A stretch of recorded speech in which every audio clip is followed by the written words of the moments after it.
Hello दोस्तों, स्वागत है आपका विद्या स्मार्ट कोचिंग क्लासेस में।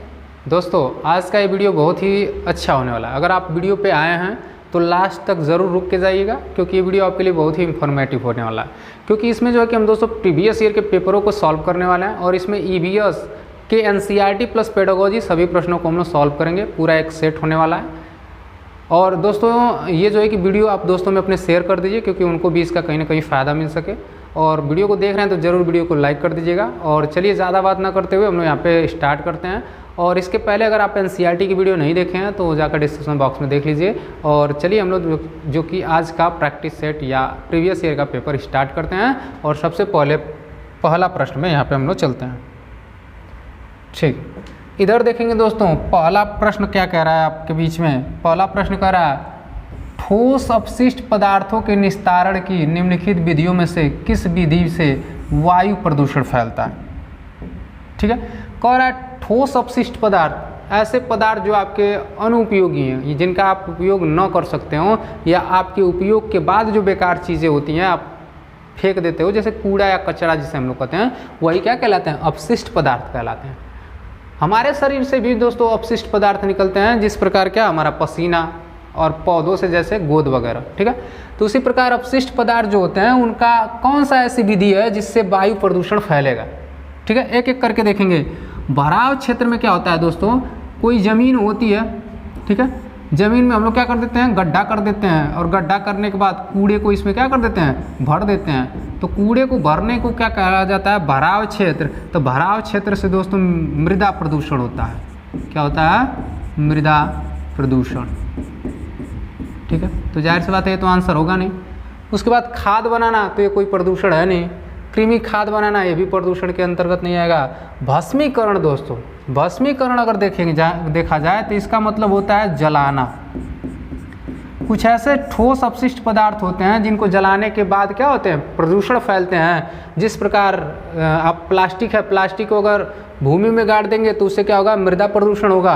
और जब उस प्लास्टिक को क्या करेंगे, जला देंगे, तो उसमें से जो है कि कार्बन डाइऑक्साइड निकलेगी, चाहे जो धुआं निकलेगा दोस्तों, वो क्या होगा, आपके वायु को क्या करेगा, प्रदूषित करेगा। तो यहाँ से दोस्तों भस्मीकरण जो है कि आपका सही आंसर निकल के आ जाएगा। ठीक है, तो चलते हैं अब अगले प्रश्न पे।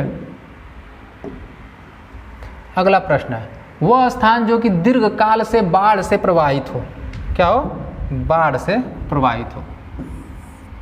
स्थानीय लोगों में क्या कारण होगा, इनमें से बताना है। जैसा कि दोस्तों आपको भी पता होगा कि अगर आपके गांव में ज़्यादा से ज़्यादा अगर बारिश होने लगे या बाढ़ आ जाती है, तो हम लोग क्या करते हैं, अपना गांव छोड़ करके दूसरे किसी गांव में चले जाते हैं या कहीं स्थानांतरित हो जाते हैं। ठीक है, एक स्थान से दूसरे स्थान तक हम लोग चले जाते हैं उस एरिया को छोड़ करके। तो इस तरह जो कि आंसर आपको पता चल गया होगा, लेकिन यहाँ पे हम लोग जानेंगे पुनर्वास क्या होता है। ठीक है, पुनर्वास होता है दोस्तों, अगर किसी एक शहर से आप दूसरे शहर में जा रहे हैं तो उसे कहते हैं पुनर्वास। ठीक है, जैसे रमेश मुंबई से दिल्ली को गया। ठीक है, रमेश मुंबई से दिल्ली को रहने के लिए गया, तो वो जो होता है दोस्तों क्या होता है, पुनर्वास कहलाता है। जिस प्रकार आप लॉकडाउन में देखे होंगे, लॉकडाउन में लोग एक शहरों से दूसरे स्थान तक क्या जा करके वास कर रहे थे, तो वही क्या कहलाता है, पुनर्वास कहलाता है। ठीक है, अब स्थानांतरण देखेंगे दोस्तों, तो स्थानांतरण वहाँ होता है जब कहाँ लोग क्या करते हैं, जैसे अभी देखा आपने बाढ़ से प्रभावित क्षेत्र है, तो स्थानीय लोग का क्या एक स्थान से दूसरे स्थान तक जाना ही स्थानांतरण कहलाता है। तो इसका आंसर जो है कि यही हो जाएगा। अब प्रत्यावर्तन देखते हैं दोस्तों। प्रत्यावर्तन क्या होता है, अपने देश को वापस जाना। अगर मान लीजिए दोस्तों कहीं युद्ध हो गया हो और युद्ध में बहुत सारे सैनिकों को अगर आप बंदी बना लिए हों, और बंदी बनाने के बाद उनको फिर उनके देश भेज दिया जाए, तो उसे कहते हैं प्रत्यावर्तन। ठीक है, तो बंदियों को या कैदियों को उनके देश भेजना ही क्या कहलाता है, प्रत्यावर्तन कहलाता है। और पुनः स्थापना दोस्तों बात करेंगे। मान लीजिए कोई क्या हो, घर हो। ठीक है, कोई घर है, अगर घर क्या हो दोस्तों, टूट फूट गया हो। क्या हो, घर जो है कि टूट फूट गया हो, फिर आप जो कि उस घर का मरम्मत करवा दीजिए, फिर उस घर को बनवा दीजिए, तो उसे कहा जाता है पुनः स्थापना। ठीक है, जिस प्रकार अगर मंदिर क्या हो, मंदिर अगर बेकार हो जाती है तो फिर मंदिर को अच्छे से सुसज्जित करके अगर बना दिया जाए तो उसे कहा जाता है कि मंदिर की पुनः स्थापना हुई है। ठीक है, जिस प्रकार राम मंदिर का पुनः स्थापना हुआ है, एक तरह से देखें तो पुनः स्थापना ही हुआ है, क्योंकि पहले ही राम जी का वहाँ पे क्या था, मंदिर था, फिर उनको फिर से बनाया गया, यानी पुनः स्थापना किया गया। तो इस तरह कह सकते हैं, पुनः स्थापना उसको कह सकते हैं। ठीक है। और स्थानांतरण दोस्तों, ये जो बाढ़ वगैरह आती है तो लोग एक स्थान से दूसरे स्थान तक जाते हैं, तो वो स्थानांतरण का कार्य होता है। ठीक है। अब आगे चलते हैं। देखिए दोस्तों, मैं बार बार कहता हूं कि अगर आप वीडियो देख रहे हैं तो वीडियो को एक बार ज़रूर अपने दोस्तों में शेयर कर दीजिए, क्योंकि जब आप लोग शेयर करते हैं और जब लाइक कर देते हैं और जब आपका कमेंट आता है तो और मोटिवेशन मिलता है कि और जो है कि हम लोग अच्छे तरीके से आपके बीच में जो है कि वीडियो को बनाने का प्रयास करें। ठीक है। अब देखेंगे टेपियोका क्या होता है। ठीक है। तो टेपियोका के बारे में हम लोग दोस्तों एनसीईआरटी में पढ़ लिए हैं कि ये जो है कि केरल में होता है और ये आंगन में उगाया जाता है, और एक जो है कि भूमि के नीचे होता है और एक भूमि के ऊपर, और ये जो है कि टेपियोका को किसी कड़ी के साथ और नारियल की चटनी के साथ खाया जाता है, और ये केरल में होता है। ठीक है। तो केरल में टेपियोका को दोस्तों कसावा कहते हैं, कसावा या यूका कहते हैं, कसावा या यूका कहते हैं। ठीक है। और दोस्तों इसको कसावा को मलयालम भाषा में, इसी कसावा को दोस्तों मलयालम भाषा में क्या कहा जाता है, कप्पा कहा जाता है। क्या कहा जाता है, कप्पा।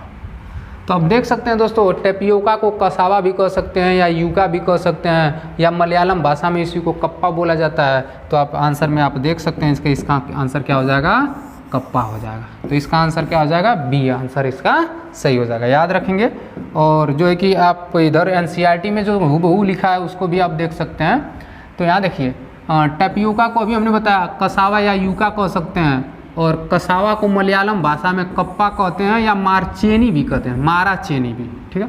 अगर माराचेनी के ऑप्शन में आ जाए तो माराचेनी भी लगा देंगे, आपका सही हो जाएगा।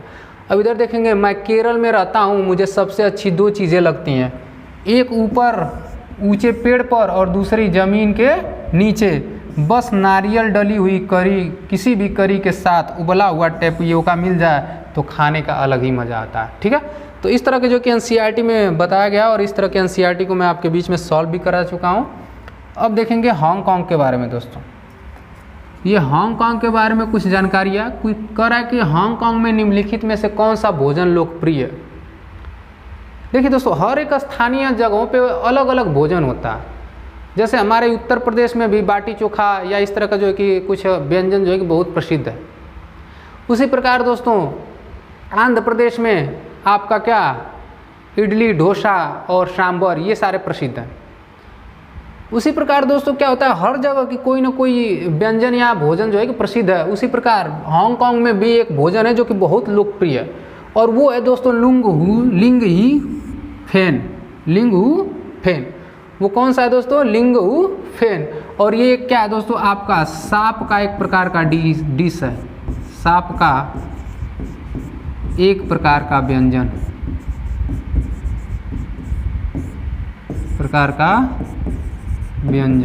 ठीक है, यानी खाने वाला व्यंजन, यानी भोजन। ठीक है। तो ये जो है कि लिंगहू फेन जो होता है, ये लोग बात करते हैं दो लोग कि मैं और मेरी माँ जब कभी भी सांप खाने का मन करता है तो हम लोग किसी भी नज़दीकी होटल में जाते हैं और वहाँ लिंगहू फेन खाते हैं। ठीक है। तो इसका जो है कि आंसर क्या हो जाएगा, बी आंसर यहाँ पे सही हो जाएगा। ठीक है। अब आगे चलते हैं और अगला प्रश्न देखते हैं। पांचवा प्रश्न देखेंगे दोस्तों, पक्षी किस प्रकार की चोंच मांस को काटने और खाने के काम आती है। देखिए, ये कुछ जो है कि पंछियों की क्या है, चोंच दी गई है, और वो कौन सी चोंच है जो मांस को काटने और खाने के काम में लाते हैं। ठीक है। पक्षी जो होते हैं दोस्तों कुछ मांसाहारी होते हैं, तो उनकी जो है कि चोंच अलग होती है, और जो सर्वाहारी होते हैं और जो शाकाहारी होती हैं उनकी चोंच अलग होती है। सबके जो है कि चोंच अलग अलग होते हैं। तो यहाँ पे इसमें बात किया गया है कि किसकी जो है चोंच मांस काटने और खाने के काम आती है। तो त्रिकोण आकार की अगर जो होगी चोंच, तो वो काम करते हैं दोस्तों भोजन को दबाकर फाड़ने के लिए, भोजन को दबाकर फाड़ने के लिए, फाड़ने या फोड़ने के लिए। ठीक है। और उसके बाद सीधी और पतली जो चोंच होती है दोस्तों, वो छेद करने के काम आती है। क्या, छेद करने के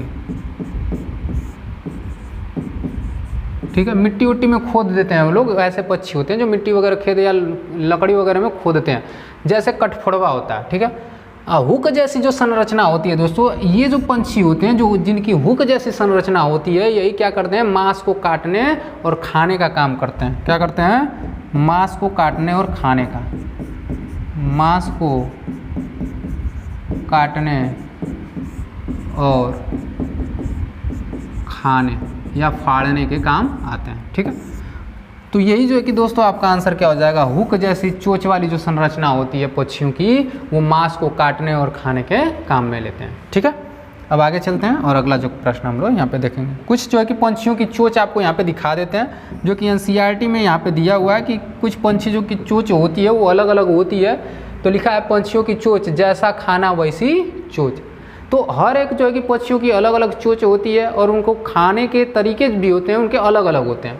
जैसा कि यहाँ पे आप देखेंगे ये वाली जो संरचना है, ऐसी अगर संरचना आपको मिलेगी तो मांस चीरने और फाड़ने के काम आएंगे। ठीक है, और इस तरह लंबी और पतली चोंच आपको मिलेगी तो वो क्या करते हैं, लकड़ी में छेद करने के लिए, जिस प्रकार कठफोड़वा, ये कठफोड़वा की है। ठीक है, और इस तरह के कुछ दोस्तों सुई जैसे जो संरचना होगी वो फूलों का रस चूसने के काम आती है। ठीक है, और इधर देखेंगे एक थोड़ी सी लंबी चोंच वाली होते हैं, जैसे आप बगुले को देखते हैं, या आप बगुला के साथ साथ बत्तख वगैरह की जो चोंची होती हैं वो क्या करते हैं, कीचड़ में छानबीन करने के लिए होते हैं और कीचड़ में खोद खोद करके छोटे छोटे कीड़ों को खाने के लिए काम में लेते हैं। और ये देखेंगे जो त्रिकोण जैसी संरचना होती है, ये क्या करते हैं दोस्तों, बीजों को दबाकर तोड़ने का काम करते हैं, जिस प्रकार गौरैया वगैरह का आपको देखने को मिलता होगा। और ये जो है कि काटने के काम आते हैं, जिस प्रकार कौवा को आप देखते हैं, कौवे की जो है कि इस तरह की चोंच होती है और ये जो है कि काटने के काम आते हैं, भोजन को काट कर खाते हैं। ठीक है, अब आगे देखेंगे और अगला प्रश्न में, अगला जो है कि स्लाइड जो आपको दिखेगी, इसमें कुछ पैरों की बात की गई है। तो एनसीईआरटी में यहाँ से भी प्रश्न बन सकते हैं। जिस प्रकार दोस्तों आपने चोंच से प्रश्न को देखा, उसी प्रकार जो प्रश्न है उनके पैरों से भी बन सकता है, तो इसको भी यहाँ पे देखने का प्रयास करेंगे।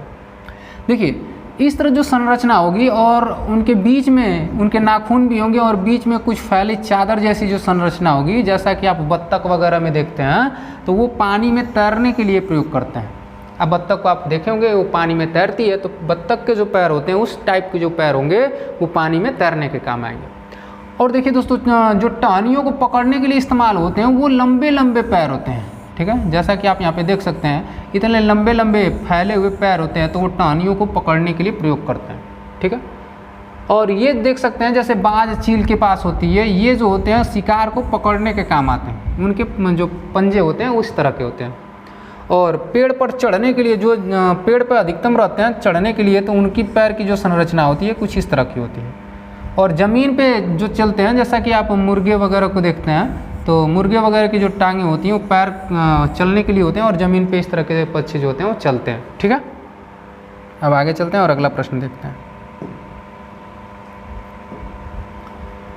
एक अध्यापिका को कक्षा 4 के बच्चों को शीघ्रता से बनने वाले नाश्ते के संबंध में कक्षा में पढ़ाना है। ठीक है, किसके बारे में पढ़ाना है, नाश्ते के बारे में, कि सस्ते में और अच्छे में बन जाए, जल्दी बन जाए। शीघ्रता से कौन सा व्यंजन तैयार हो जाएगा। देखिए अगर आपको भी कहीं जल्दबाजी होती है, अगर आपको कुछ खा करके जाना होता है, तो आप भी क्या करते हैं, कुछ ना कुछ बनाते हैं। तो छात्र को जो ये हमारी अध्यापिका है वो सिखा रही हैं कि कोई भी भोजन बनाना है जल्दी कैसे बनेगा, इन सभी भोजनों में कौन जल्दी बन जाएगा। तो देखिए दोस्तों, अंडे का अगर सैंडविच बनाएंगे तो इसके लिए भी टाइम लगेगा। ठीक है, कस्टर्ड भी बनाएंगे दोस्तों, टाइम लगेगा, और डोसा भी बनाएंगे दोस्तों तो टाइम लगेगा। लेकिन ये भेलपूरी जो है दोस्तों, इसको बनाने में टाइम नहीं लगेगा। भेलपूरी में क्या करेंगे, 2-3 प्याज काटेंगे, नमक डालेंगे, लाई मिलाएंगे और अब फेंट देंगे, वही हमारी भेलपूरी क्या हो गई, बन के तैयार हो गई।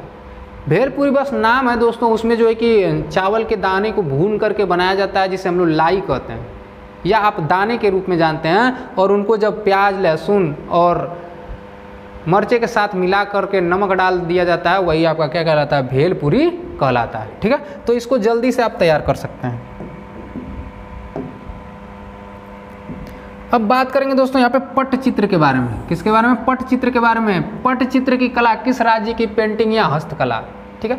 जिस प्रकार दोस्तों आप मधुबनी कला के बारे में पढ़े हैं, जिस प्रकार आप वर्ली कला के बारे में पढ़े हैं, उसी प्रकार ये पट्ट चित्र होते हैं। पट्ट मीन्स होता है कपड़ा और चित्र मीन्स चित्र, यानी कपड़े पर बनाए जाने वाले चित्र जो है कि कहाँ प्रसिद्ध है, ठीक है। तो ये जो प्रसिद्ध है दोस्तों, ये उड़ीसा में पट्ट चित्र जो है कि बहुत प्रसिद्ध है, और ये पट्ट चित्र पेंटिंग उड़ीसा में और बंगाल में बनाए जाते हैं, ठीक है। तो उड़ीसा के साथ साथ बंगाल में यानी पश्चिम बंगाल में भी बनाए जाते हैं, पश्चिम बंगाल। तो याद रहेगा कि पश्चिम बंगाल में भी इस तरह के पटचित्र बनाए जाते हैं और वहीं के प्रसिद्ध है। और महाराष्ट्र में दोस्तों वर्ली कला प्रसिद्ध है, और ये वर्ली कला कहाँ है? महाराष्ट्र में। वर्ली जनजाति के लोग वर्ली कला बनाते हैं, और इसमें ये लोग क्या करते हैं, मिट्टी और गोबर, ठीक है, गोबर और मिट्टी को मिला करके जो कि बनाई जाती है कला।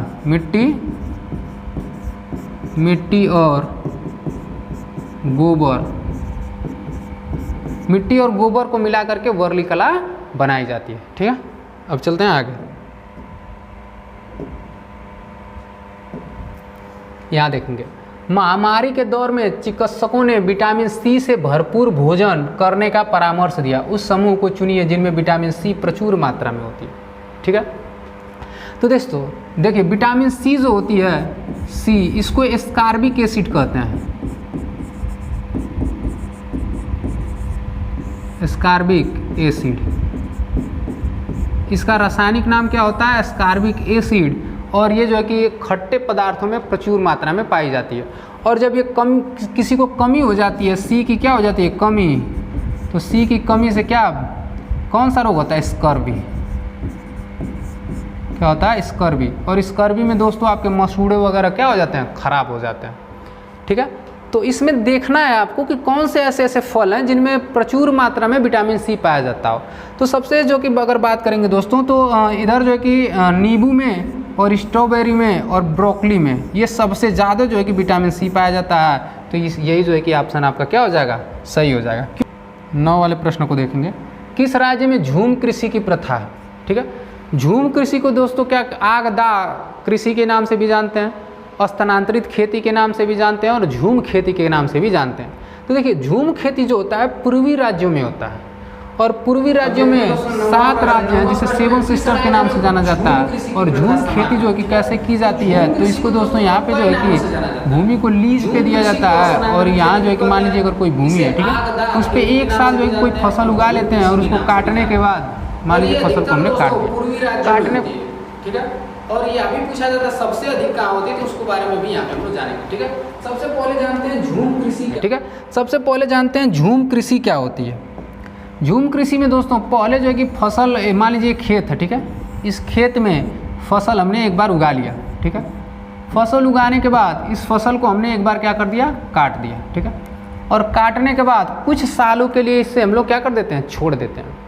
और जब ये छोड़ देते हैं तो इसमें फिर से क्या होते हैं? बाँस और खरपतवार क्या आते हैं? उग जाते हैं। उसके बाद इसको उसी तरह किसान आता है और माचिस लगा करके जला देता है। और जलाने से उसमें क्या होती है कि जो उसकी राख होती है, खाद का काम करती है। और इस तरह का जो है कि इसको फिर दोबारा इसको जोतते नहीं हैं, हल्का सा खोदा जाता है और उसमें बीज को क्या कर दिया जाता है? छिड़क दिया जाता है। और बीज भी दोस्तों एक फसल नहीं उगाई जाती है, यहाँ पे मिश्रित खेती की जाती है, यानी एक फसलों के साथ कई फसल को बोया जाता है। और फिर जो है कि क्या करते हैं दोस्तों, कभी इनको लगता है कि ये जो है कि फसल उगाने के लिए बंजर हो गई है, तो फिर ये लोग इस स्थान को छोड़ करके दूसरे जगह अपने क्या करने हैं? खेती करने चले जाते हैं। तो वही कहलाती है दोस्तों झूम कृषि। और झूम कृषि मुख्यतः जो है कि मिजोरम में की जाती है। मिजोरम के साथ साथ दोस्तों पूर्वी राज्य में किया जाता है। कहाँ? पूर्वी राज्यों में। और पूर्वी राज्यों में दोस्तों 7 सिस्टर जितने राज्य हैं सभी में झूम कृषि की जाती है। लेकिन अगर सबसे ज़्यादा की बात की जाए तो मेघालय में सबसे ज़्यादा की जाती है, मिजोरम में सबसे ज़्यादा की जाती है। और मिजोरम में दोस्तों एक भाषा बोली जाती है जिसे मीजो भाषा कहते हैं। कौन सी भाषा बोली जाती है? मीजो भाषा, ठीक है। तो इसको भी याद रखेंगे कि मिजोरम में मीजो भाषा बोली जाती है, और यहाँ जो कि पूर्वी राज्यों में झूम कृषि की जाती है। अब आगे चलते हैं और अगला प्रश्न देखते हैं। और दोस्तों अभी तक आप वीडियो को लाइक नहीं किए तो प्लीज़ एक बार लाइक कर दीजिए, अपने दोस्तों में शेयर भी कर दीजिए इसको, ठीक है।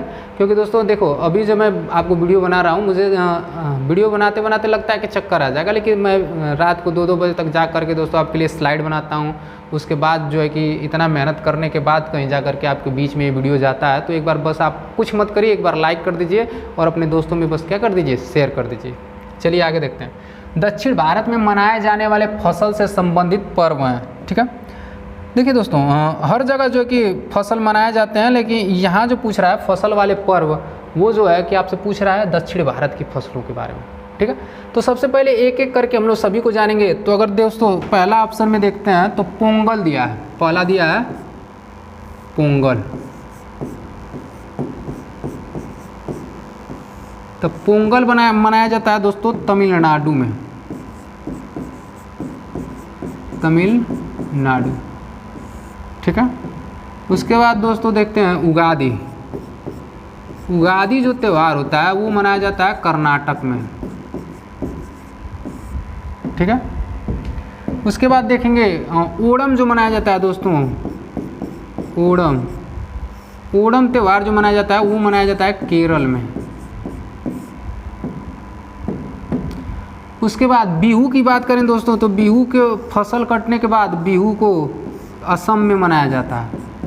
और इन सभी के बारे में दोस्तों हम लोग NCERT में बहुत अच्छे तरीके से पढ़े हुए हैं, ठीक है।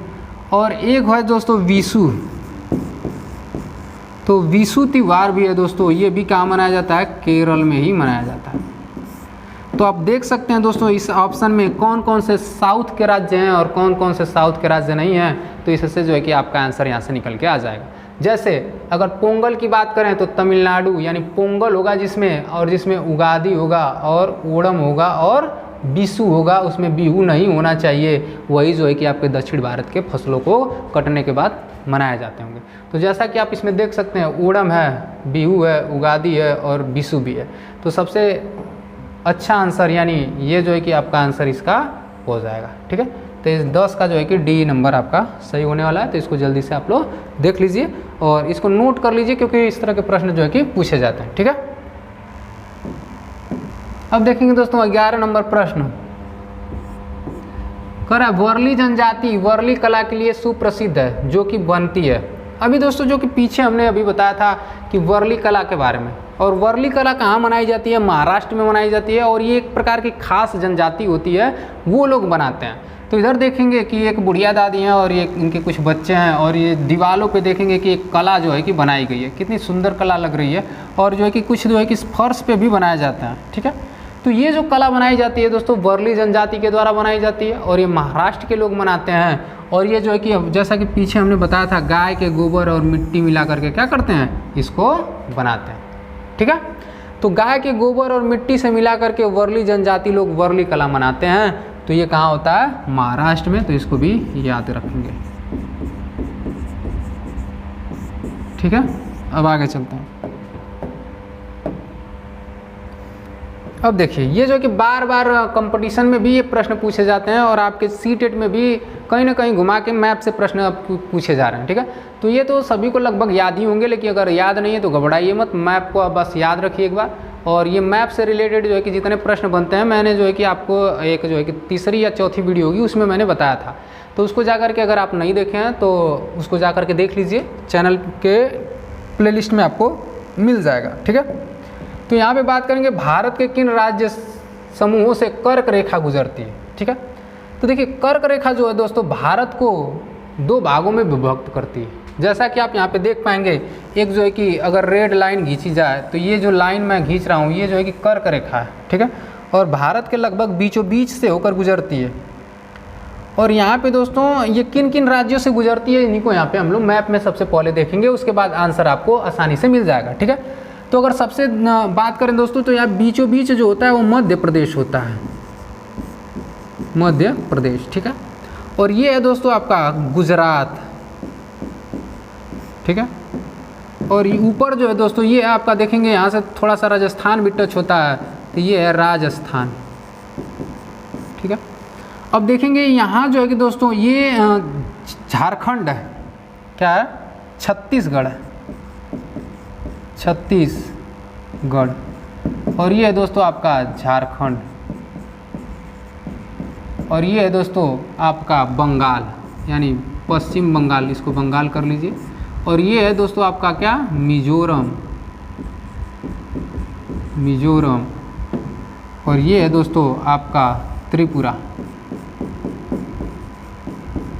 ठीक है, तो इस तरह की आप देख सकते हैं लगभग 8 राज्य हमारे कर्क रेखा गुजरती है, 1 2 3 4 5 6 7 8। ठीक है, तो कर्क रेखा भारत के 8 राज्यों से गुजरती है, भारत के 8 राज्यों से गुजरती है,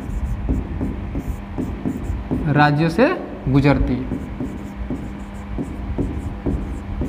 इसके बहुत सारे याद करने का ट्रिक भी है। ठीक है, तो मैं जो है कि आपके बीच में जो है कि लगा दिया हूँ, इस मैप से आप देख करके, मैप से जल्दी याद हो जाता है दोस्तों, क्योंकि मैप से रिलेटेड अगर अभी आप याद करेंगे तो बहुत आसानी से याद हो सकता है। या अगर इस तरह नहीं याद हो रहा है तो एक आपको ट्रिक बताते हैं, मित्र पर गमछा झार। ठीक है, बहुत ही पुराना ट्रिक है, मित्र पर गमछा, गमछा झार। ठीक है, मित्र पर गमछा झार। तो मी से दोस्तों आपका क्या हो जाएगा, मिजोरम, ती से त्रिपुरा, प से पश्चिम बंगाल, ग से गुजरात, म से मध्य प्रदेश, झा से छत्तीसगढ़, झा से झारखंड।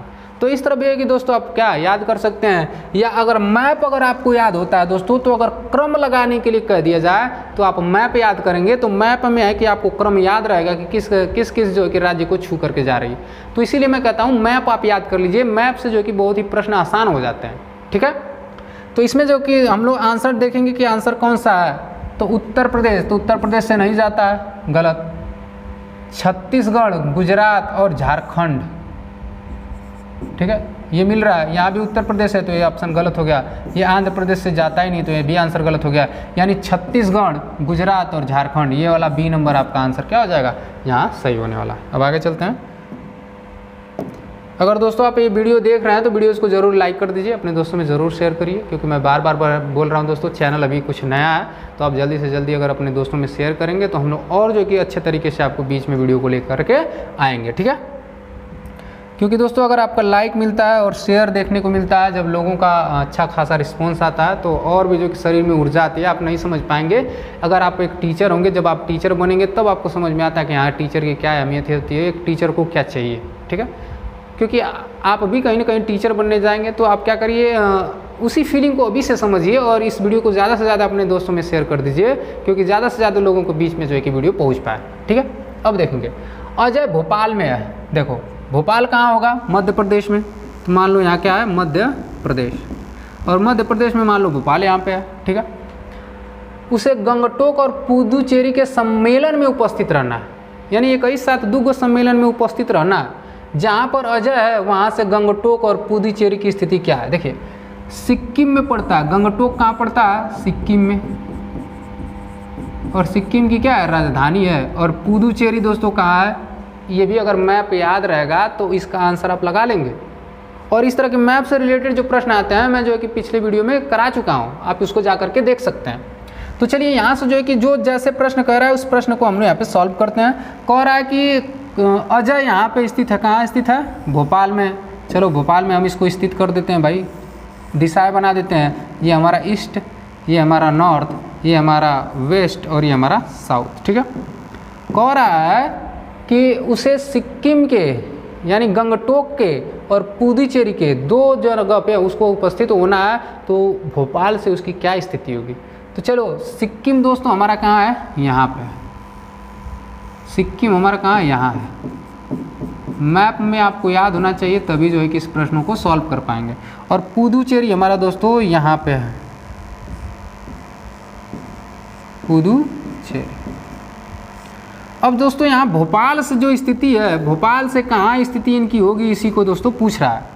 तो यहाँ पे दोस्तों भोपाल जो है, जैसे कि मैं बता रहा हूँ, भोपाल इधर कहीं होगा। ठीक है, भोपाल हमारा कहीं इधर है, और ये जो कि हमारी स्थिति है, ये ईस्ट है, ये वेस्ट है, ये नॉर्थ है और ये साउथ है। ठीक है, तो जो पुदुचेरी है दोस्तों, तो पुदुचेरी देखेंगे तो पुदुचेरी यहाँ पे मिलेगा, और सिक्किम दोस्तों लगभग यहाँ पे मिलेगा। तो आप जो है कि दिशाओं से इनका देख सकते हैं, ये जो है कि ब्लैक वाली मैं कर दे रहा हूँ इधर, और ये इधर।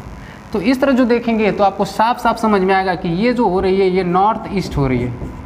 यानी सिक्किम यानी गंगटोक, गंगटोक जो होगा दोस्तों नॉर्थ ईस्ट यानी उत्तर पूरब, और पुदुचेरी दोस्तों ये कहाँ होगा, ये होगा आपका साउथ ईस्ट यानी दक्षिण पूर्व, दक्षिण पूर्व, ठीक है। और ये क्या हो जाएगा, उत्तर पूर्व, उत्तर पूर्व, ये नॉर्थ ईस्ट यानी उत्तर पूर्व, साउथ ईस्ट यानी दक्षिण पूर्व। तो आंसर में देखिए कौन सा जो है कि ये आंसर आपको मिल रहा है, उसी में आपका आंसर सही हो जाएगा। उत्तर पश्चिम गलत है, उत्तर पूर्व और दक्षिण पूर्व, यानी उत्तर पूर्व और दक्षिण पूर्व। पहले गंगटोक पूछा है, बाद में पुदुचेरी पूछा है, तो उत्तर पूर्व और दक्षिण पूर्व यानी सी नंबर का आपका आंसर सही हो जाएगा, ठीक है। अब आगे चलते हैं। इस तरह के प्रश्नों को दोस्तों आप प्रैक्टिस करिए, क्योंकि इस तरह के प्रश्न पूछे जा रहे हैं। तो सबसे अच्छा तरीका यही है कि आप क्या करिए, एक ब्लैंक जाइए बाज़ार में, कहिए कि भैया मुझे एक ब्लैंक आउटलाइन वाला मैप निकाल के दे दीजिए। आप उसको लेके आइए, एक बार जो है कि मोबाइल में, सबके पास मोबाइल है, तो मोबाइल में पहले एक बार देखिए कि कौन सा राज्य कहाँ पे है, 2-4 निकलवा के लेके आइए। एक में पहले जो है कि भरेंगे तो गलती होगा, फिर दोबारा देखिए, 3 देखिए, 4 बार देखिए, 5 बार देखिए, फिर उसके बाद क्या करिए, उसको भरने का प्रयास करिए। पक्का है जो कि आपको याद हो जाएगा कि कौन सा स्टेट कहाँ पे है। मुझको भी नहीं याद होता था, लेकिन मैं जो है कि बार बार प्रैक्टिस करके इस तरह के सारे स्टेटों को याद हो चुके हैं कि कहाँ कौन से स्टेट हैं, ठीक है। तो इस तरह देखेंगे यहाँ पे अगला प्रश्न, रौनी ने इटली से भारत की यात्रा की योजना बनाई, ठीक है। एक रौनी है और रौनी क्या कर रही है, वो इटली में रह रही है और इटली से भारत आने के लिए कह रही है। उसके मित्र ने उसे वहाँ से इटालियन चीज़ यानी पनीर लाने को कहा कि रौनी अगर तुम आ रही हो तो क्या करना, थोड़ा सा वहाँ का पनीर बहुत प्रसिद्ध है, पनीर को लेते आना। तो कौन सी तकनीकी चीज़ सुरक्षित रखने के लिए भारत लाने में उत्तम होगी, यानी जो रौनी है किस तरह का जो है कि करके क्या व्यवस्था कर करके उस पनीर को लेके आएगी कि पनीर भारत आते आते खराब ना हो, ठीक है। तो दोस्तों हम लोग जानते हैं कि भोजन को कई दिन तक बचाने के लिए क्या क्या उपाय कर सकते हैं, तो उसमें बहुत सारे उपाय हैं। तो यहाँ पे देखेंगे डिब्बा बंद करके, देखिए दोस्तों डिब्बा बंद करके लेके आएंगे तो उसका स्वाद में बदलाव आ जाएगा। क्या होगा, स्वाद में, पनीर के स्वाद में बहुत सारे परिवर्तन हो जाएंगे। हो सके तो डिब्बा को बंद कर देंगे तो उसके अंदर की गर्मी से क्या हो जाएगा, खराब भी हो सकता है। और निर्जलीकरण का मतलब होता है दोस्तों किसी भी भोजन से जल को निकाल देना, भोजन को जल से दूर यानी सुखा देना, ठीक है। भोजन में से या कोई भी वस्तु हो उसमें से पानी को निकाल देना, ये क्या कहलाता है, निर्जलीकरण कहलाता है। या साल्टिंग कर देंगे दोस्तों, उसमें नमक वगैरह का छिड़काव कर देंगे तो लेकर के आएगी, या डिब्बा में बंद करके लेके आएगी, या निर्जलीकरण करके लेके आएगी, या निर्वात पैकिंग करके लेके आएगी दोस्तों, जिसमें हवा और नमी न हो उसे ही क्या कहते हैं, निर्वात कहते हैं। यानी जहाँ पे हवा को ही क्या कर दिया जाए, गायब कर दिया जाए तो क्या होते हैं, वहाँ से उसी को हम लोग निर्वात बोलते हैं। तो अच्छा ही बताइए, जो हमारे कोई भी पदार्थ होता है तो खराब क्यों होते हैं, क्योंकि नमी के कारण और वायु में उपस्थित जो कि आर्द्रता के कारण खराब हो जाते हैं। तो इसीलिए हम लोग दोस्तों वस्तुओं को क्या करते हैं कि 2 दिन से बचाने के लिए हम उसको फ्रीज में रख देते हैं। फ्रीज में रखने से जो सूक्ष्म बैक्टीरिया होते हैं वो बैक्टीरिया उस पर नहीं लगते हैं और वो जो है कि खाना हमारा बचा रहता है। अगर जो ही हम लोग दोस्तों तापमान में अदलाव बदलाव करते हैं, बाहर रखते हैं, तो तुरंत उसमें क्या फंगस वगैरह लग जाते हैं। और ये सूक्ष्म जो जीव होते हैं दोस्तों सर्वव्यापी होते हैं, कहीं भी पाए जा सकते हैं, ठीक है। तो अगर सूक्ष्म जीव की बात करेंगे तो बहुत ज़्यादा बड़ा टॉपिक हो जाएगा। तो यहाँ पे हम लोग देखेंगे निर्वात पैकिंग कर करके वो लेके आएगी, निर्वात पैकिंग करके लेके आएगी तो उसको स्वाद में कोई बदलाव नहीं होगा, वो अच्छे तरीके से ला करके उन लोगों को खिला देगी। तो ये निर्वात पैकिंग करके लेके आएगी, ठीक है। तो इसका आंसर सही हो जाएगा। अब आगे देखते हैं, ऑनलाइन कक्षाओं की अवधि में एक ईवीएस शिक्षिका दृष्टिबाधित विद्यार्थियों को कैसे शिक्षण करेंगे। देखिए अब जो है कि यहाँ से प्रश्न जो दोस्तों आपके पेडागोजी के प्रश्न स्टार्ट होंगे, ठीक है। और पेडागोजी के प्रश्नों को हमेशा सॉल्व करने के लिए पॉजिटिव थिंकिंग रखेंगे और बच्चों के प्रति कभी नकारात्मक सोच नहीं रहनी चाहिए और केवल वाले शब्दों वगैरह पे कभी ध्यान नहीं देना चाहिए। तो ये जो है कि ईवीएस में बच्चे को हमेशा क्या करना चाहिए, एकदम स्वतंत्र मानना चाहिए। बच्चा जैसे सीखे उस तरह जो है कि सिखाना चाहिए। और ईवीएस जो है कि कभी जोर ज़बरदस्ती से शिक्षा देने के लिए, चाहे एनसीएफ ही जोर ज़बरदस्ती शिक्षा देने के लिए नहीं कहता है। तो बच्चे की जहाँ स्वतंत्रता होगी वहीं जो है कि लगभग वैसे आंसर क्या होते हैं, सही होते हैं। तो अब देखिए, एक जो है कि ईवीएस की कक्षा है और दृष्टिबाधित है, यानी दृष्टिबाधित यानी उस बच्चे को दिखाई नहीं देता है। तो उस बच्चे को जब दिखाई नहीं देता है तो एक शिक्षक जो है कि क्या करेगी कि बच्चा को संप्रेषण होगा, यानी बच्चा शिक्षा ग्रहण करेगा और सक्रिय रूप से ग्रहण करेगा।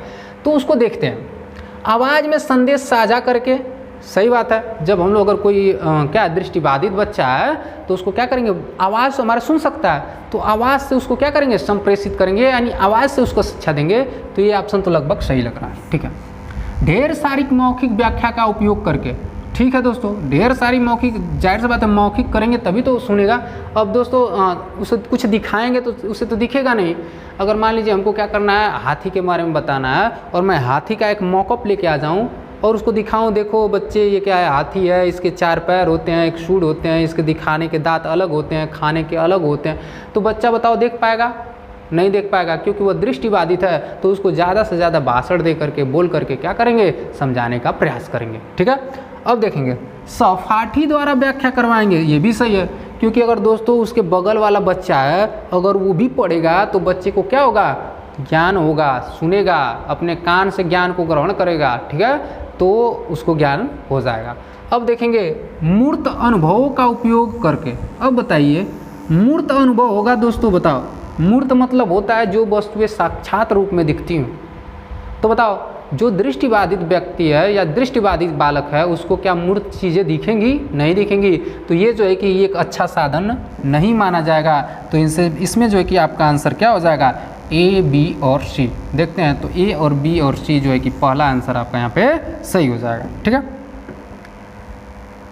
अब देखेंगे श्रवण बाधित बच्चों की शैक्षिक आवश्यकताओं के प्रबंध के लिए शिक्षिका को ऑनलाइन शिक्षण में रूपांतरण करना चाहिए। देखिए अगर कोई बच्चा है दोस्तों, अब देखो उधर तो था क्या दृष्टिबाधित और उधर क्या आ गया श्रवण बाधित, यानी बच्चे को अब सुनाई नहीं दे रहा है। पीछे वाले में बच्चे को दिखाई नहीं दे रहा था, इस वाले में बच्चे को सुनाई नहीं दे रहा है। तो अब देखेंगे क्या करेंगे, इसके लिए एक शिक्षिका को चाहिए। आप भी अगर शिक्षक बनेंगे तो क्या करेंगे? ठीक है, अब देखेंगे ऑनलाइन कक्षा के दौरान विशेष शिक्षक की सहायता लेकर। ठीक है, विशेष सहायता लेकर। अब आगे देखते हैं केवल उनके लिए ऑफलाइन कक्षा का, देखिए केवल है तो केवल ऑनलाइन या ऑफलाइन जो है कि गलत हो जाएगा। उप शीर्षकों और साथ साथ अनुशीर्षकों को अपने वीडियो और पीपीटी में जोड़ना, अधिक दृश्यों का उपयोग करना। ठीक है, तो श्रवण बाधित है तो दृश्यों का तो उपयोग कर सकते हैं दोस्तों। और देखेंगे उप शीर्षकों के साथ साथ अनुशीर्षकों को अपने पीपीटी में जोड़ना, ये भी दोस्तों क्या सही है।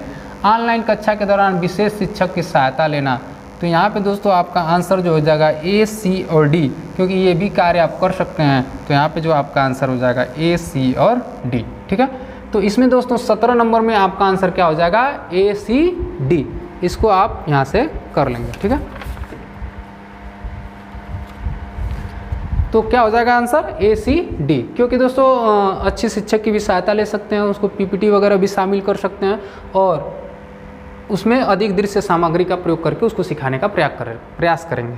और बोलेंगे तो उसको पता ही नहीं चलेगा क्या बोल रहे हैं आप लोग। ठीक है, अब 18 नंबर देखेंगे सेवापूर्ण शिक्षक, सेवा पूर्व, यानी जो प्रशिक्षु होते हैं दोस्तों। जैसे आप अभी नौकरी नहीं मिली है, आप अभी क्या कर रहे हैं, अभी टीचिंग कर रहे हैं यानी पढ़ा रहे हैं, तो उस समय क्या होगा, नैतिक मूल्यों, व्यक्तिगत हित और अभिरुचि को जानने के लिए निम्नलिखित में से किसका उपयोग करेंगे? तो जो प्रशिक्षु होते हैं दोस्तों अपने मूल्यों और हितों को, अपने स्वयं को जानने के लिए वो क्या करते हैं, स्वयं आकलन उपकरणों का क्या करते हैं, प्रयोग करते हैं। तो यहाँ पे आंसर आपका क्या हो जाएगा, सी नंबर ऑप्शन आपका सही हो जाएगा। अब आगे चलते हैं और 19 नंबर के प्रश्न को देखते हैं। एक ईवीएस अध्यापक ने अंकुरण विधि को समझाने के लिए विद्यार्थियों को घर के लिए एक क्रियाकलाप देने का निश्चय किया। निम्नलिखित में से सबसे उपयुक्त कौन सा क्रियाकलाप होगा? देखिए अगर आप एक क्या है ईवीएस कक्षा के टीचर हैं और एक बच्चे को पौधों के प्रति क्या कर रहे हैं, अंकुरण समझाना है कि पौधों में बीज दोस्तों कैसे आता है, ये टॉपिक आपको बच्चे को समझाना है। तो इन सभी प्रयोगों में से आप अगर उसको प्रोजेक्ट देते हैं तो क्या सबसे उपयोगी होगा उसके बारे में बात करेंगे यहाँ पे। ठीक है, तो सबसे पहला ऑप्शन यहाँ पे देखेंगे चित्र के साथ चार्ट तैयार करना। देखिए चित्र के साथ तैयार करेगा लेकिन दोस्तों बच्चा उसके लिए जो है कि एक्टिव नहीं होगा, मतलब पूर्ण रूप से ज्ञान ग्रहण करने के लिए सही नहीं होगा। ठीक है, अब बीज को गमले में लगाना, उसका देखिए अंकुरण से संबंधित उसको प्रश्न की जो है कि ज्ञात करना है। तो कोई ये मतलब नहीं है कि उसको ले जाइए और बीज के गमलों में लगाना है, इसका कोई उद्देश्य नहीं है। तो ये दोनों ऑप्शन क्या हो जाएंगे, गलत हो जाएंगे। अब इधर देखिए वीडियो क्लिप देखना। अब बताओ अंकुरण के लिए वीडियो क्लिप देखेगा तो वो ज़्यादा इंगेजमेंट होगा, या तो ये जो है कि ऑप्शन गलत होगा, या मूंग से अंकुर को निकलते हुए देखना। अब देखो बच्चा को बता देगा टीचर कि जाइए आप क्या करिए, एक मूंग का बीज लीजिएगा, उसे गमले में लगा दीजिएगा, आप प्रतिदिन उसको क्या करिएगा, अवलोकन करिएगा और देखिएगा कि वो बीज कितने दिनों में निकलता है और उसकी जो अंकुरण है वो कैसे होते हैं। तो ये जो है कि टीचर का मुख्य उद्देश्य यही था कि बीजों को इस तरह के जा करके बच्चे जानकारी इकट्ठा करें। ठीक है, तो इसका जो आंसर हो जाएगा मूंग से अंकुर को निकलते हुए देखना, ये जो है कि उसके लिए प्रोजेक्ट कार्य सही रहेगा। अब 20 नंबर में देखेंगे, एक ईवीएस की अध्यापिका ने अपने कक्षा 3 के छात्रों को अपनी छत या खुले क्षेत्र में अन्न को कटोरे में रखने के लिए कहा। ठीक है, उसके बाद उसने उनको एक आंकड़े की शीट तैयार करने के लिए कहा जिसमें उस भोजन को खाने के लिए आने वाले पक्षियों का ब्यौरा देंगे। ठीक है, देखिए दोस्तों, ये जो अध्यापिका है या अध्यापक हैं वो बोले बच्चे को कि आप क्या करिए, एक कटोरा लीजिए और उसको उसमें कुछ बीज डाल लीजिए, खाने वाली चीज़ें डाल दीजिए और ले जा करके छत पे रख दीजिए और लास्ट में आपको यह अवलोकन करना है कि उस बीज को या उस कटोरे में जो भोजन है उसको खाने के लिए कौन कौन से पक्षी आ रहे हैं।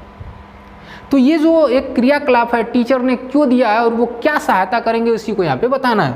बच्चे के लिए वो क्या करेंगे, चलिए देखते हैं। छात्रों को घर में व्यस्त रखेंगे, तो ऐसा कोई उसका उद्देश्य नहीं है। छात्रों को उन पक्षियों के लिए संवेदनशील करना जो लुप्त होने, तो देखिए यहाँ पे लुप्त होने से कोई कगार से बच्चे को लेना देना नहीं है दोस्तों, क्योंकि वहाँ पे भोजन रख रहा है और ये उसको अलग अलग करना है कि कौन से पक्षी उसको खाने के लिए आ रहे हैं। तो लुप्त होने से यहाँ पे कोई लेना देना नहीं है, तो यहाँ पे आंसर क्या हो जाएगा, वो गलत हो जाएगा।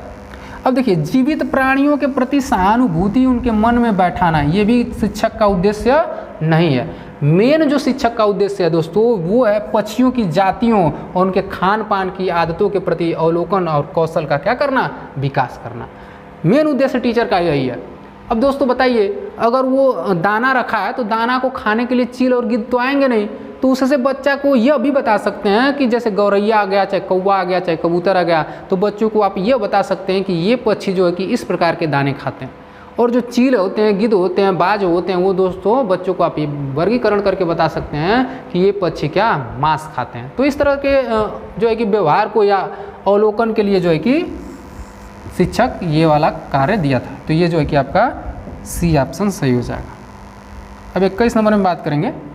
एक अध्यापक ने कक्षा में हमारे देश के उत्सवों पर विचार विमर्श किया। विभिन्न संस्कृतियों के बावजूद कुछ उत्सव आम हैं और पूरे देश में मनाए जाते हैं, वह कौन सी संकल्पना का कक्षा में विचार करने की कोशिश कर रहा है। देखिए, इसमें जैसे दोस्तों आपको भी पता है कि त्यौहार जो है कि अलग अलग राज्यों में भी मनाए जाते हैं और पूरे देश में भी जो है कि त्यौहार मनाए जाते हैं। तो ये त्यौहार के प्रति जो है कि शिक्षक क्या कर रहा है, बच्चों को जागरूक कर रहा है और वो बच्चों को क्या बताना चाहता है उसी के बारे में यहाँ पे है। तो हमारे जीवन में उत्सवों के मूल्य को बताना चाहते हैं, सही बात है। जीवन के बहुत सारे जो है कि जीवन में उद्देश्य हैं किसके, त्यौहारों के, क्योंकि दोस्तों त्यौहार आते हैं तो त्यौहार एक प्रकार की खुशियाँ लेके आते हैं और जो है कि बिछड़े लोगों को भी त्यौहार कभी कभी क्या करते हैं, मिला देते हैं। अब आगे देखेंगे, विभिन्न संस्कृतियों में एकता। तो जाहिर सी बात है भारत में विभिन्न संस्कृति होने के बावजूद भी जैसे सिख, ईसाई और मुस्लिम, इस तरह के बहुत सारे जो है कि पर्व जो है कि एक साथ कभी कभी मिल करके क्या करते हैं, मनाते हैं। तो विविधता में एकता भी क्या है, हमारे भारत में है। फिर उत्सवों में कोई सांस्कृतिक या प्रादेशिक अवरोध नहीं होता, सही बात है। उत्सव में सभी लोग मिलकर मनाते हैं, यानी कोई अवरोध और कोई क्या होता है, प्रादेशिक अवरोध नहीं होता। उत्सव हमें शांति और आनंद देते हैं। जैसे जाहिर सी बात है दोस्तों, जब उत्सव आता है तो हम लोग क्या प्रफुल्लित हो जाते हैं, खूब धूमधाम से होली मनाते हैं, दीपावली मनाते हैं, ईद मनाते हैं और जो है कि बहुत सारे जो कि त्यौहार हम लोग मनाते हैं। तो इस तरह के जो कि चारों ऑप्शन इसमें आपके सही दिख रहे हैं, तो इसका आंसर क्या हो जाएगा, ए, बी, सी और डी। ठीक है, आशा करते हैं कि दोस्तों ये जो है कि वीडियो आपको पसंद आ रहा है, तो जल्दी से जल्दी आप जो है कि अगर अभी वीडियो देख रहे हैं आप तो जल्दी से जल्दी इसको शेयर कर दीजिए, क्योंकि दोस्तों बहुत ही मेहनत लगता है। मैं सही बता दूं, बहुत मेहनत लगता है वीडियो बनाने में और लगातार 1 घंटे पढ़ाना, 1.5 घंटे पढ़ाना दोस्तों, चक्कर सा आने लगता है, लेकिन तब भी आपके बीच में यहाँ पर हम लोग खड़े रहते हैं। ठीक है, अब आगे चलेंगे। 22 नंबर के प्रश्न को देखेंगे। एक ग्रामीण विद्यालय की अध्यापिका भोजन संरक्षण की तकनीकियों का शिक्षण दे रही हैं, यानी भोजन की तकनीकी का शिक्षा दे रही हैं, उसके लिए उत्तम रणनीति कौन सी होगी। देखिए, एक जो है कि अध्यापिका है वो बच्चों को भोजन के रणनीति के बारे में बता रही हैं। तो ये जो 4 ऑप्शन है, चारों में से उनकी कौन सी रणनीति जो है कि सफल रहेगी, इसी के बारे में यहाँ पे पूछ रहा है। तो इसको देखेंगे। अपने आप विभिन्न संरक्षण विधियों के प्रतिरूपों का चार्ट बनाकर उपयोग में करना। तो चार्ट बनाएंगे दोस्तों, उससे भी होगा, लेकिन जो है कि एक्टिविटी ज़्यादा नहीं होगी। ठीक है, ज़्यादा जो है कि अभिरुचि चाहे जो कि उसका लक्ष्य है वो प्राप्त नहीं होगा, तो यहाँ जो है कि आंसर ये नहीं सही होगा। भोजन के उन नमूनों को प्रदर्शन करना जिन्हें संरक्षित किया जाता है। देखिए आप क्या करेंगे, नमूना को भी प्रदर्शित करके बच्चे को पूर्ण ज्ञान नहीं दे सकते हैं। बच्चा खुद एक्टिव होना चाहिए, बच्चे को खुद ना कहीं जो है कि एकदम साक्षात रूप में मिलना चाहिए, तब जो है कि वहाँ पे वो आंसर क्या होता है, हमेशा पॉजिटिव होता है और उसी आंसर को हम लोग क्या मारते हैं, सही लगाते हैं। देखिएगा, आपको देखिएगा आंसर खुद मिल जाएगा। विभिन्न संरक्षण विधियों का पावर पॉइंट प्रस्तुतिकरण करना, चाहे छोटे छोटे वीडियो के क्लिप दिखाना, इससे भी होगा दोस्तों। ऐसी बात नहीं कि इन लोगों से भी होगा, लेकिन जो उचित होता है, जो सबसे 100% सही ऑप्शन मिलते हैं, उन्हीं पे हम लोग मारते हैं, क्योंकि ये जाहिर सी बात है, इससे भी कहीं ना कहीं बच्चे सीखते हैं। लेकिन बच्चा जहाँ ज़्यादा एक्टिव होता है, बच्चे को जहाँ ज़्यादा छूट मिलती है सीखने के लिए, वही जो है कि सीटेट में आंसर सही होता है। अपने दिमाग में आप बसा लीजिए, ठीक है। अब यहाँ देखेंगे डी वाला, अड़ोस पड़ोस से क्षेत्रीय भ्रमण का आयोजन करके घरों में उपयोग होने वाली संरक्षण विधियों का क्या अवलोकन करना। तो ये जो है कि दोस्तों आस पड़ोस में जब आप बच्चे को ले जाएंगे और सभी घरों में जा करके बच्चे क्या करेंगे, भोजन को संरक्षण करने के लिए जो बातों को लोगों से सीखेंगे और लोगों द्वारा जो बताया जाएगा, बच्चा जो वहाँ से साक्षात रूप से मूर्त रूप से सीखेगा, तो वो जो है कि ऑप्शन आपका क्या होगा, सही होगा। यानी उसको भ्रमण पर ले जाएंगे और भ्रमण पर ले जाने से EVS जो है कि क्या करता है, आपको छूट देता है।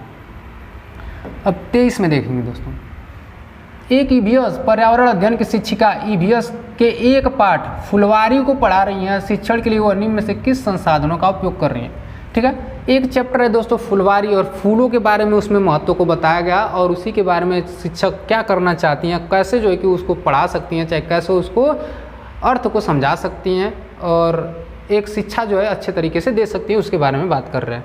तो देखो भारत के मानचित्र का प्रयोग, ठीक है, भारत के मानचित्र का प्रयोग करके दोस्तों वो अलग अलग क्या जगहों पे कौन कौन से फूल उगते हैं और किस राज्य में ज़्यादा अधिकतर कौन कौन से फूल होते हैं, किस फूल की सब्जी बनती है, इस तरह के जो कि फूलों का दोस्तों वो अध्यापिका आपको मानचित्र में उसको दर्शा करके दिखा सकते हैं। तो उससे जो है कि बच्चों का क्या होगा, ज्ञानवर्धक होगा।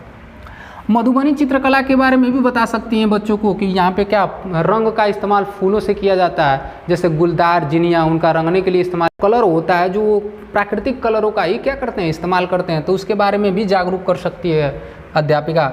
और विभिन्न स्थानों के जो फूल होते हैं, यानी आपके अगल बगल के बच्चों के जो फूल होते हैं, उसके बारे में भी जानकारी बच्चों को दी जा सकती है।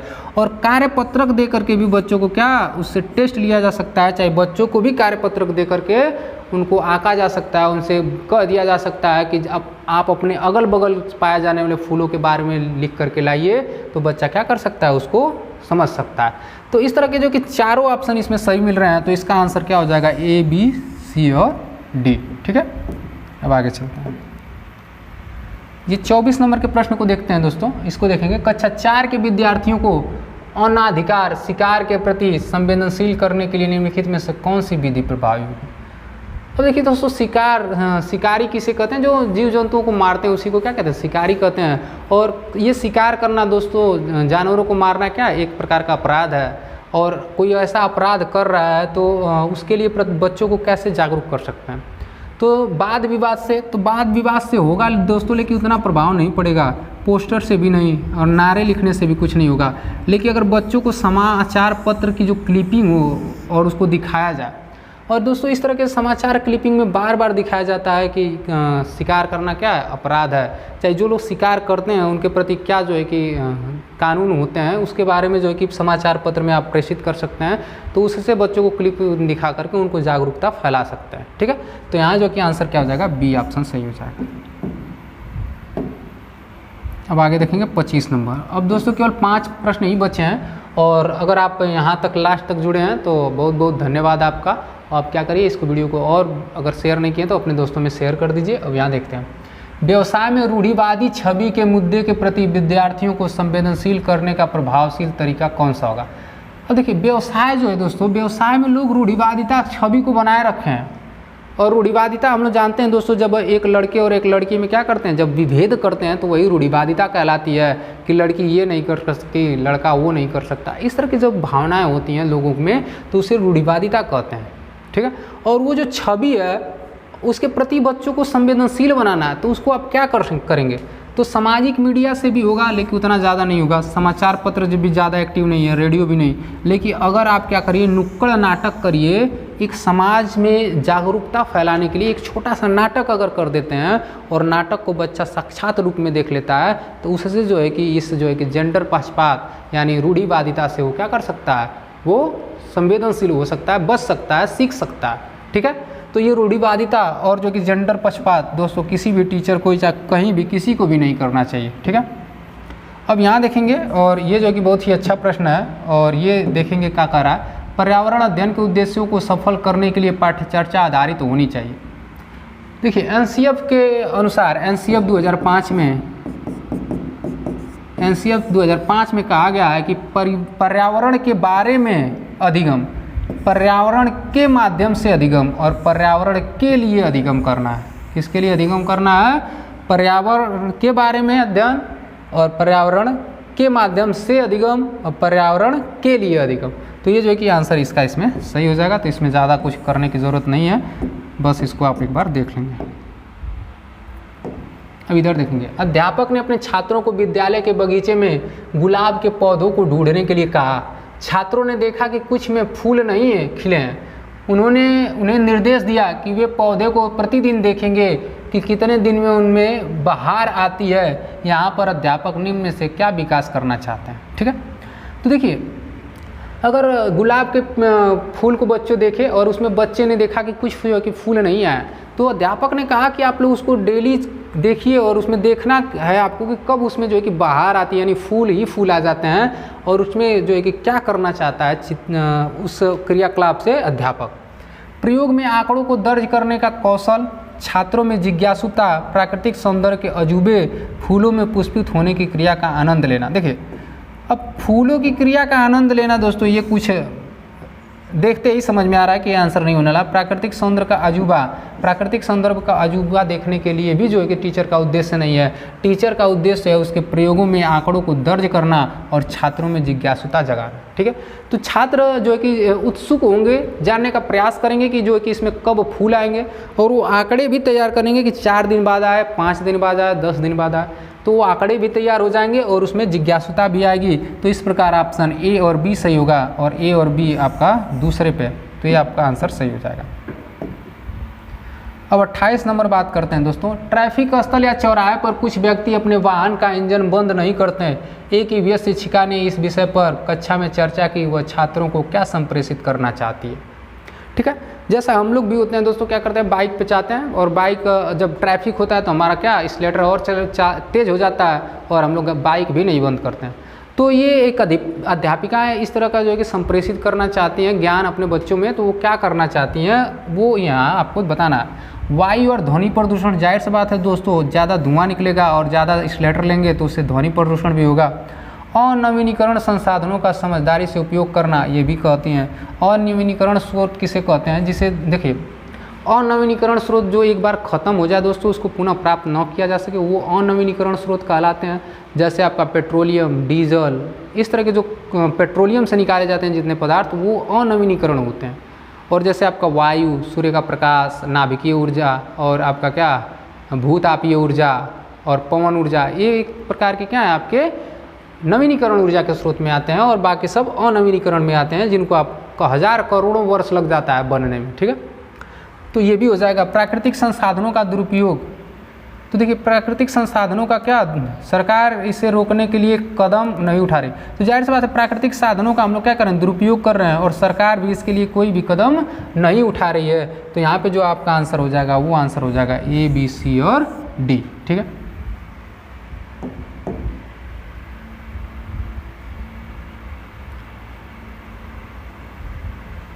अब इधर देखते हैं दोस्तों, थोड़ा सा ये ऊपर चला गया, इसको एक बार सही कर लेते हैं, उसके बाद ठीक सही हो गया। अब इसको जो है कि हम लोग यहाँ पे देखेंगे। चलिए 29 नंबर प्रश्न कह रहा है, इसको देख लेंगे।